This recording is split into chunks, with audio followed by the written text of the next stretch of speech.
Hello everyone, welcome to my channel polity with Manju. आज अपन Machiavelli से कुछ एमसीक्यूज करेंगे। तो चलिए करते हैं शुरू। मैकियावेली के अनुसार शासक के लिए कौन सा गुण परिस्थितियों के अनुसार बदल सकता है? वर्च्यू, नैतिकता, धार्मिकता और न्यायप्रियता। तो आंसर आएगा बी, नैतिकता। मैकियावेली के अनुसार शासक को राज्य हित में नैतिक नियमों का कठोर पालन करना आवश्यक नहीं है। आवश्यकता पड़ने पर उसे नैतिकता से अलग निर्णय लेना पड़ता है, यानी उसको दिखने में नैतिक होना चाहिए जनता की नज़र में, लेकिन ज़रूरत पड़ने पे उसको अपनी नैतिकता छोड़ के और कठोर भी होना चाहिए। यह मैकियावेली ने राजा के लिए बोला है। द प्रिंस का प्रमुख उद्देश्य क्या था? गणतंत्र की स्थापना, इटली का राजनीतिक एकीकरण, समाजवाद की स्थापना या लोकतंत्र की स्थापना। तो इसका आंसर आएगा बी, प्रिंस का मुख्य उद्देश्य था इटली का राजनीतिक एकीकरण। एक शक्तिशाली शासक के माध्यम से इटली का एकीकृत और इटली को एकीकृत और वो मजबूत देखना चाहता था। मैकियावेली ने राजनीति का अध्ययन किस आधार पर किया? धार्मिक ग्रंथ के आधार पे, आदर्श राज्य, ऐतिहासिक अनुभव या प्राकृतिक अधिकार। तो इसका आंसर सी आएगा। मैकियावेली ने राजनीति का अध्ययन ऐतिहासिक अनुभव के आधार पे किया। उन्होंने इतिहास और वास्तविक जो राजनीतिक घटनाएं हैं उनसे निष्कर्ष निकाले, न कि केवल आदर्शों को। जैसे राजनीति विज्ञान पहले आदर्श ज़्यादा था, आदर्श बातें ज़्यादा थी उसमें।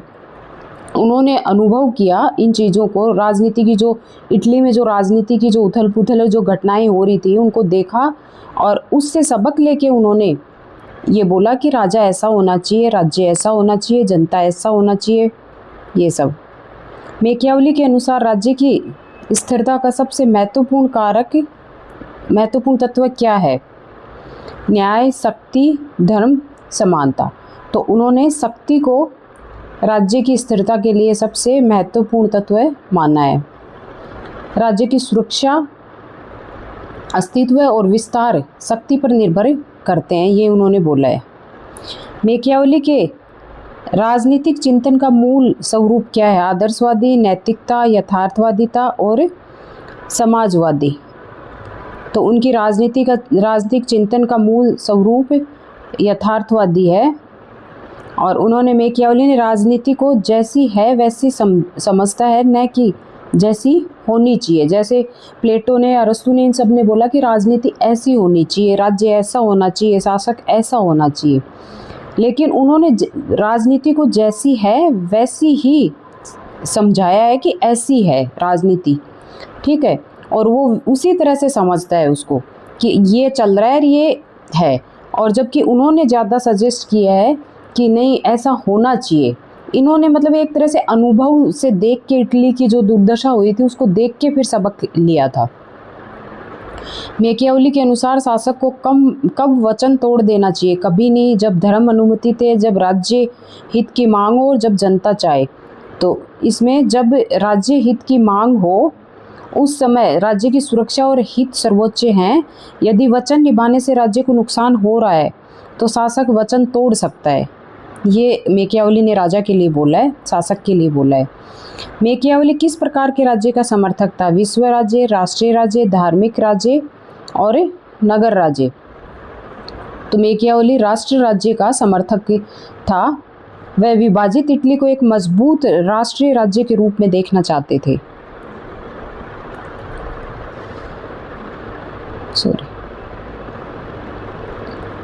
मैकियावेली ने किसे राजनीति का वास्तविक आधार माना?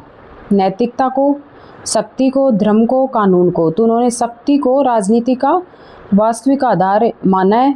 राजनीति का केंद्र शक्ति की प्राप्ति और संरक्षण को माना है उन्होंने। मैकियावेली के अनुसार जनता और कुलीनों के बीच संघर्ष का मुख्य कारण क्या है? धर्म, भाषा, हितों का टकराव या संस्कृति। तो इसका आंसर आएगा सी, हितों का टकराव। जनता शोषण से मुक्त रहना चाहती है, जबकि कुलीन वर्ग है वो शासन और प्रभुत्व चाहता है कि हमारा ही शासन रहे, हमारा ही प्रभुत्व रहे, जबकि जनता है वो शोषण से मुक्त जीवन चाहती है। इसलिए उनमें आपस में टकराव होता है, संघर्ष होता है। मैकियावेली के अनुसार सफल शासक को सबसे पहले किसकी रक्षा करनी चाहिए? संविधान की, राज्य की, धर्म की, संपत्ति की। तो मैकियावेली के अनुसार सफल शासक को सबसे पहले राज्य की सुरक्षा करनी चाहिए। राज्य की सुरक्षा और स्थिरता के लिए शासक का राज्य की स्थिरता और सुरक्षा दोनों शासक का पहला कर्तव्य है, बाकी सब बाद में। मैकियावेली की दृष्टि में राजनीति का अध्ययन किस प्रकार होना चाहिए? जैसा होना चाहिए, जैसा हो, जैसा धर्म कहता है, जैसा संविधान कहता है। तो इसका आंसर आएगा बी, जैसा है। मैकियावेली की दृष्टि में राजनीति का अध्ययन वास्तविक परिस्थितियों के आधार पे होना चाहिए, ठीक है, ना कि आदर्श के आधार पे या ऐसा होना चाहिए, ऐसा होना चाहिए था। जैसा है उसी का उन्होंने अध्ययन किया था। मैकियावेली के अनुसार गणतंत्र की सफलता का मुख्य आधार क्या है? सेना, नागरिक सद्गुण, धर्म और कुलीन तंत्र। तो उनके अनुसार नागरिक सद्गुण गणतंत्र की सफलता का मुख्य आधार है। सक्रिय, जिम्मेदार और राष्ट्रनिष्ठ नागरिक गणतंत्र की सफलता को सुनिश्चित करते हैं, ये उन्होंने बोला है। यानी सक्रिय और जिम्मेदार और राष्ट्रनिष्ठ जो नागरिक हैं वो ही गणतंत्र की सफलता को सुनिश्चित करते हैं। मैकियावेली ने किस विचारधारा को सबसे अधिक चुनौती दी? समाजवाद, उदारवाद, मध्ययुगीन राजनीतिक चिंतन और राष्ट्रवाद। तो उन्होंने मध्ययुगीन जो राजनीतिक चिंतन है उसको चुनौती दी। मैकियावेली के अनुसार शासक को किससे अधिक बचना चाहिए? भय से, आलोचना से, घृणा से और युद्ध से। तो इसका आंसर सी आएगा। मैकियावेली के अनुसार शासक को जनता की घृणा से बचना चाहिए।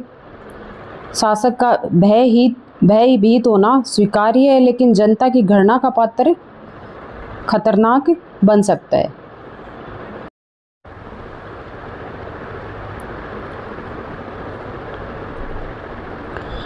मैकियावेली के अनुसार राजनीतिक सफलता किसके संयोजन से प्राप्त होती है? धर्म और नैतिकता से, वर्च्यू से, प्रेम और न्याय से, शक्ति और धर्म से।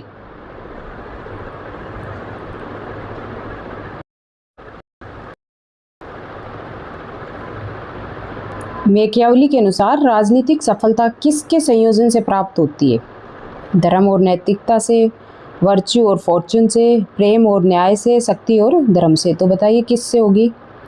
तो इसका आंसर होगा बी, राजनीतिक सफलता वर्च्यू और फॉर्च्यून से प्राप्त के संयोजन से मिलके प्राप्त होती है, ये मैकियावेली ने बोला है, ठीक है। भाग्य और क्षमता दोनों से मिलके राजनीतिक सफलता प्राप्त होती है। मैकियावेली का आदर्श नागरिक कौन है? धार्मिक व्यक्ति, विद्वान व्यक्ति, सक्रिय और राष्ट्रीय नागरिक और धनी व्यक्ति।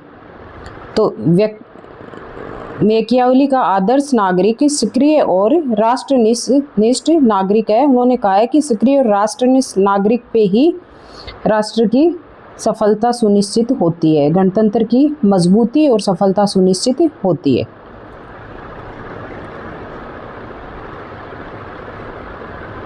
डिस्कोर्स ऑन लीवी में मुख्य रूप से किसका समर्थन किया गया है? डिस्कोर्स ऑन लीवी में किसका समर्थन किया गया है? राजतंत्र का, कुलीन तंत्र का, गणतंत्र का, धर्मतंत्र का। तो इसमें मैकियावेली ने गणतांत्रिक शासन की श्रेष्ठता का समर्थन किया है, यानी वो गणतांत्रिक जो व्यवस्था है उसको श्रेष्ठ मानते थे। मैकियावेली के अनुसार राज्य का पतन किस कारण होता है? धर्म की कमी, नागरिक सद्गुणों का पतन, शिक्षा की कमी और व्यापार की कमी। तो उनके अनुसार नागरिकों में सद्गुणों की जो कमी होती है, सद्गुणों का जो पतन हो जाता है, उससे फिर राज्य का भी पतन हो जाता है, ये उनका मानना है। मैकियावेली किस बात के लिए प्रसिद्ध है? राजनीति को धर्म से अलग करने के लिए, समाजवाद के समर्थन के लिए, प्राकृतिक अधिकारों के लिए या लोकतंत्र के समर्थन के लिए। तो इसका आंसर आएगा राजनीति को धर्म से अलग करने के लिए मैकियावेली प्रसिद्ध है। उसने राजनीति को स्वतंत्र अध्ययन का विषय बनाया था। मैकियावेली के अनुसार शासक का अंतिम लक्ष्य क्या होना चाहिए? लोकप्रियता, नैतिकता, राज्य की सुरक्षा और शक्ति, धार्मिकता। तो इसका आंसर आएगा राज्य की सुरक्षा और शक्ति। इस पे मैकियावेली ने अपने पूरे अध्ययन में जोर दिया है, अध्याय में जोर दिया है कि राज्य है उसकी सुरक्षा और शक्ति प्राप्त करने के लिए राजा को कुछ भी कर देने के लिए तैयार रहना चाहिए। ये थे कुछ MCQs मैकियावेली से। यदि आपको अच्छे लगे हों तो प्लीज़ वीडियो को लाइक, शेयर एंड सब्सक्राइब ज़रूर करिएगा। आगे इसी तरह के MCQs मैं आप लोगों के लिए लेके आऊँगी। Thank you.